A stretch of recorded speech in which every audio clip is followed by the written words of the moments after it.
தமிழகத்தில் மதவாதம் எங்கு இருக்கிறது என்று வானதி சீனிவாசனுக்கு மு.க.ஸ்டாலின் கேள்வி எழுப்பினார்.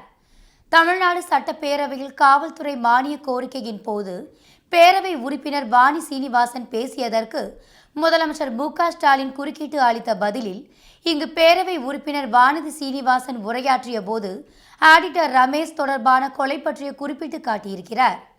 அந்த கொலை என்பது அஇஅதிமுக ஆட்சி காலத்தில் நடந்தது. அது தொடர்பான வழக்கு நீதிமன்றத்தில் நிலுவையில் உள்ளது என்றார். மாண்பு பேரத்தில் யாரும் பயப்படல, எதுக்கு நாங்க அச்சப்படல. நான் ஆமா, இதை எப்படி அவை இடம்பெறும்? வழக்கு நிலுவையில் இருக்கும், எப்படி நீங்க ரெக்கார்ட் பண்ணுவீங்க?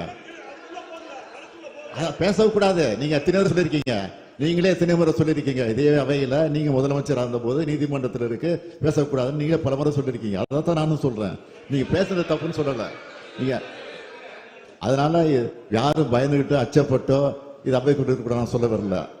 இல்ல, நாங்க மன்மிகு பேரவைத் தலைவர்களே, எதிர்கட்சியில் குறிப்பிட்டது மாதிரி நாங்கள் அச்சத்தின் காரணமாக பயத்தின் காரணமாக அவைக்கு இடம் வரக்கூடாதுன்னு நான் சொல்லவில்லை. வேண்டுமானா இப்போ சொல்லுறேன், நான் தைரியமாக இந்த வழக்கை சந்திக்க தயாராக இருக்கிறோம். அதை பற்றி கவலைப்படலை.